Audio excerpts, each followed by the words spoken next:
Le 26 juin 88, il y a très exactement 34 ans, en se serrant la main, Jacques Lafleur et Jean-Marie Tjibaou mettaient un terme à ces années de cendres que nous appelons pudiquement les événements.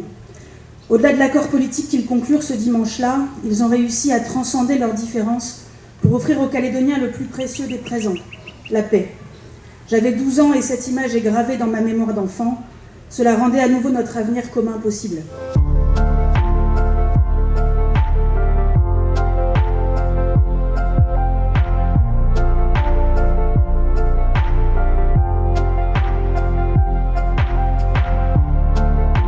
Pour moi, c'est un grand jour aussi, puisque c'est le jour où je partage enfin mon œuvre que j'avais gardée un peu pour moi tout seul jusqu'ici, et pour les familles aussi, bien sûr. Et le partage qui s'est fait aujourd'hui m'a beaucoup touché. J'ai l'impression qu'elle fait son job, elle touche les gens, et c'est tout ce qu'il faut.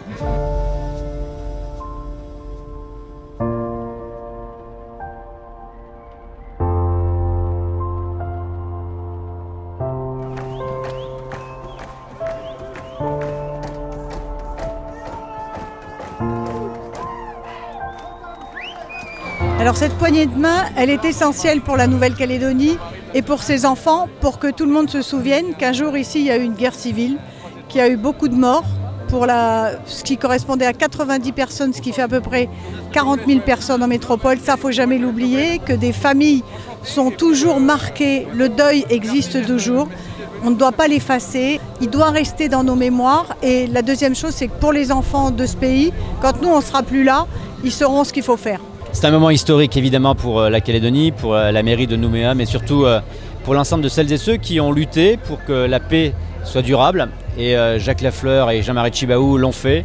C'est cette poignée de main que tout le monde a voulu mettre à l'honneur. Et vous avez vu que derrière cette poignée de main, il y a un élan que j'espère durable, de façon à ce que nous puissions, dans les jours, dans les semaines, dans les mois, dans les années qui viennent, poursuivre l'œuvre de ces deux hommes qui ont décidé de mettre à terre leurs différences pour faire ensemble qu'ils puissent construire la Nouvelle-Calédonie dans la paix, dans une paix durable et dans la construction collective d'un bonheur partagé.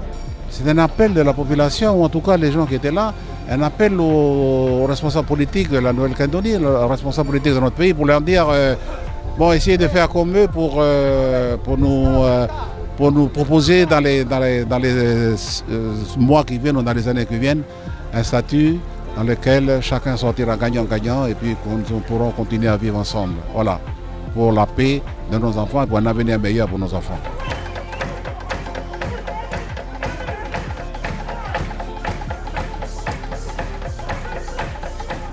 D'abord, je pense que c'était important de voir qu'il y a autant de monde. Qu'il y a autant de monde, ça veut dire que ce que les Calédoniens attendent, c'est qu'on arrive à s'entendre. Et pour s'entendre, il faut qu'on se parle entre Calédoniens. Pas entre l'État et une partie des Calédoniens, entre nous, avec l'aide de l'État. C'est ça qu'attendent la grande majorité de la population, et je pense que ce symbole de ces deux hommes qui se sont serrés la main, qui portaient chacun leur drapeau et leurs convictions, montre qu'on est capable d'y arriver. On y est arrivé à plusieurs reprises et on y arrivera à nouveau, j'en suis convaincue.